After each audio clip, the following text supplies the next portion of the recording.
Bonjour et bienvenue à notre méditation. Aujourd'hui, c'est le 13 janvier. Il fait un peu froid, même ici dans le sud-ouest de la France.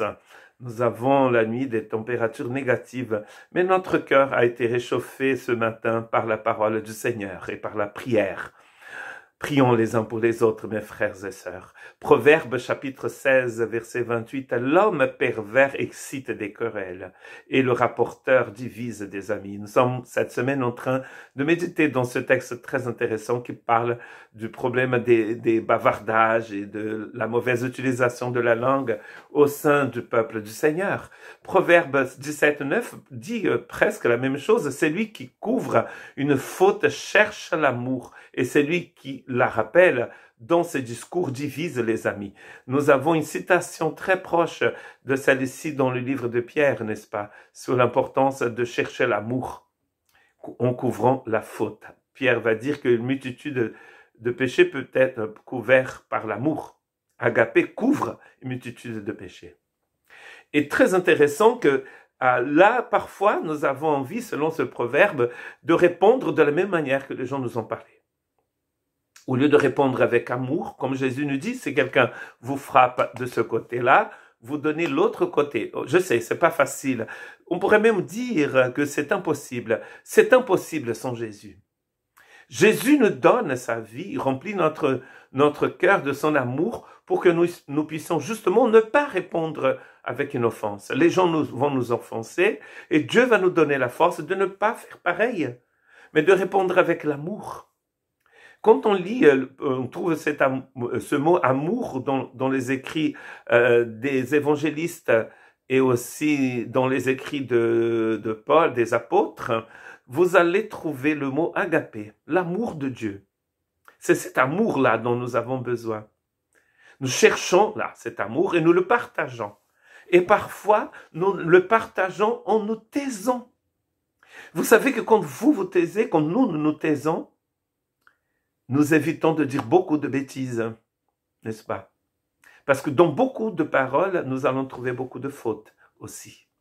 Comme Paul écrit aux Corinthiens, dans la deuxième épître, dans le chapitre 12, verset 20, il dit ceci, « Car je crains de ne pas vous trouver à mon arrivée tel que je voudrais, et être moi-même trouvé par vous tel que vous ne voulez pas. » C'est-à-dire, il va pas être content, il va dire, en utilisant son autorité d'apôtre, il va dire des choses que les gens vont pas aimer. Pourquoi il dit ça? Je crains de trouver de querelles, de la jalousie, des animosités, des rivalités, des médisances, de calomnies, de l'orgueil, des troubles.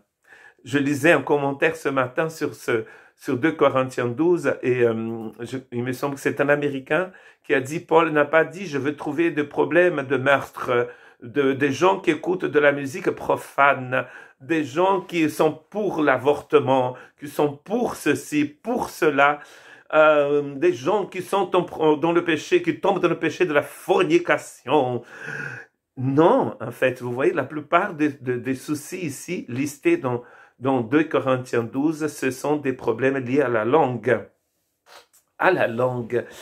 L'église de Corinthiens, c'est une église qui parlait beaucoup. D'ailleurs, c'est l'église qui parle le plus en langue dans le Nouveau Testament, n'est-ce pas? C'est l'église qui prophétise. C'est l'église qui parle de beaucoup de miracles. C'est une église qui parle et qui parle beaucoup. Et d'ailleurs, c'est une église qui dit des choses qu'elle ne devait pas dire.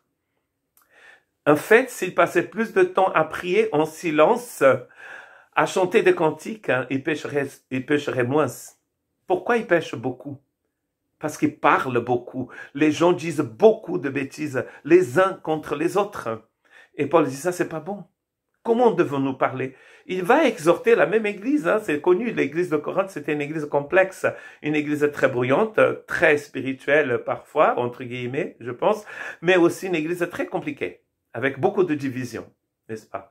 Et vous pouvez constater cela en lisant les 2 lettres de Paul à l'église de Corinthe. Dans le chapitre 1, verset 10 de la première épître, il dit ceci, je vous exhorte. Donc, vous voyez, chapitre 1 de la première épître, dès le départ de l'écriture de Paul à cette église. Je vous exhorte, frères, par le nom de notre Seigneur Jésus-Christ, à tenir tous un même langage. Et n'a point avoir de division parmi vous, mais être parfaitement unis dans un même esprit et dans un même sentiment, avoir le même langage. Quel langage devions-nous avoir en 2022? Mais celui de Jésus-Christ.